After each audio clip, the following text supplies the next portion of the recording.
Maintenant, on va parler de maximum a posteriori. Puis ça, en fait, ce qu'on va voir, c'est que c'est une autre façon d'obtenir la régression polynomiale qu'on avait avant, mais régularisée, avec le terme de régularisation qui pénalise la norme des poids de mon modèle. Donc, on vient de parler de maximum de vraisemblance, où on disait qu'on a exprimé quelle est la probabilité, selon moi, qui a généré mes données. Puis je vais essayer de trouver finalement mon paramètre W qui maximise la probabilité de mes données. Mais maintenant, imaginons qu'en fait, on a une certaine idée, a priori, de quelle serait la valeur de ce W-là. Okay? Par exemple, on pense qu'en général, les valeurs de W ne devraient pas être trop loin de 0. Okay? Parce que je ne m'attends pas à ce que j'ai des poids qui ressemblent soit de l'ordre de 1000, 10 000 et plus. Je pense que ça va être plus autour de 0.1, 1 et ainsi de suite. Donc, comment est-ce que je pourrais insérer cette information-là dans mon cadre probabiliste? Bien, une façon de faire ça, premièrement, c'est de juste représenter le fait que je pense que W est proche de 0. Je ne sais pas exactement sa valeur, mais ça va être proche de 0. Ben, c'est d'utiliser finalement, de supposer que W suit une distribution gaussienne, centrée en 0. Okay. Donc, je vais dire que mon problème, quand il a été généré, mes données qui ont été générées, premièrement, on a choisi un W. Okay. Donc, peu importe d'où viennent ces données-là, je vais en train de supposer qu'il y a quelqu'un qui a choisi un W. Puis je pense qu'il l'a choisi d'une gaussienne qui était centrée en 0, puis avec une matrice de covariance qui est diagonale. Puis sur la diagonale, en fait, ce que je vais retrouver, c'est la variance pour chacun des composants dans mon vecteur W. Donc, à quel point chacun des coefficients dans mon W varie autour de 0 quand il a été généré. Donc ça va me donner une distribution a priori sur le W que je suis en train de chercher, avant même d'avoir observé mes données. Okay. Donc si je suppose que ça suit une distribution normale, j'ai encore une fois ma constante de normalisation ici. Puis genre l'exponentielle de moins alpha sur 2. Donc j'ai alpha parce que mon paramètre de précision, c'est, en fait, plutôt mon paramètre de covariance, c'est alpha à la moins 1. Donc normalement ici, je divise par la covariance. Donc si j'ai 1 sur quelque chose, bien, finalement, il se ramasse au numérateur. Donc, j'ai mon alpha ici. Et puis, ce que je vais avoir ici, finalement, si on reprenait la forme de si on faisait le calcul d'utiliser la forme de la gaussienne multidimensionnelle qu'on insérait avec ces valeurs-là ici, on retrouverait cette forme-là ici. Là, remarquez que cette forme-là, ça ressemble étrangement à la régularisation L2 qu'on a vue avant, de la somme des termes au carré. Parce que W transpose fois W, c'est quoi? C'est en fait la somme de WI fois WI. Okay? W transpose fois W. Donc, WI fois WI, c'est quoi? C'est W au carré. Donc, ce terme-là ressemble à la somme des W au carré.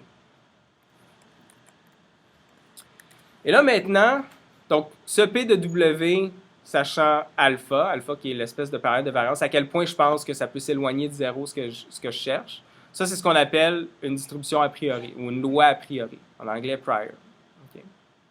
Puis, maintenant, si on observe des données, ben là, peut-être que ce qu'on pourrait faire, c'est prendre ces données-là puis mettre à jour, finalement, c'est quoi, je crois, ma distribution de W.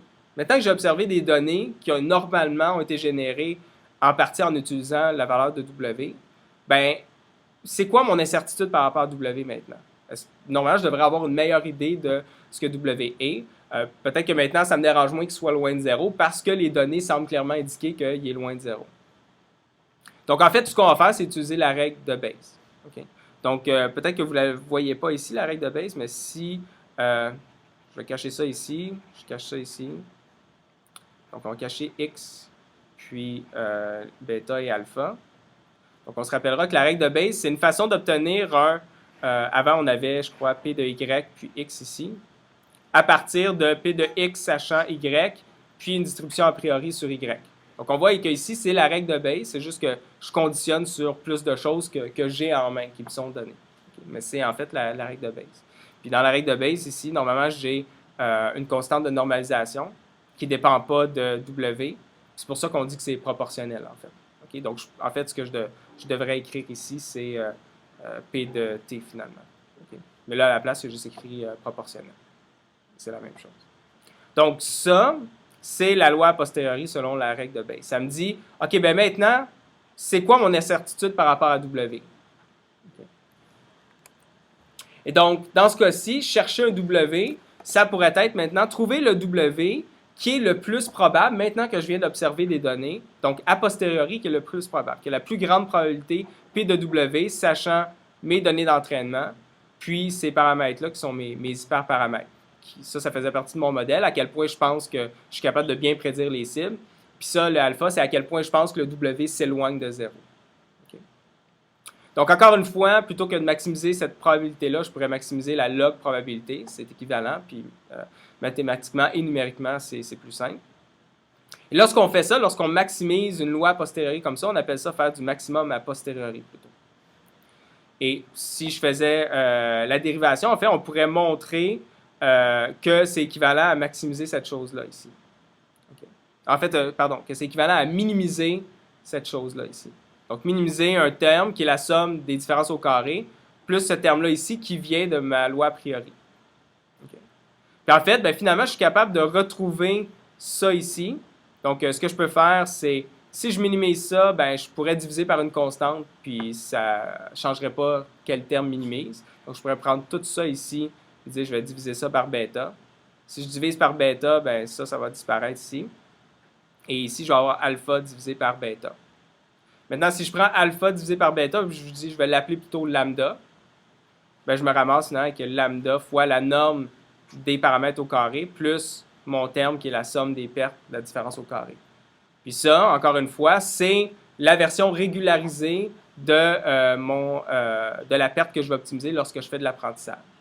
Donc maintenant, quand on fait une forme d'apprentissage qui est une forme régularisée avec un terme de régularisation qui pénalise certaines valeurs de nos paramètres, en fait, on peut interpréter ça comme faire du maximum a posteriori. On a dit, je pense que mes données suivent telle distribution, puis en plus, je pense que mes paramètres que je cherche, ils ont été générés selon une distribution donnée que je vais spécifier qui essentiellement correspond à priori qu'est-ce que je connais du problème, qu'est-ce que je pense connaître du problème.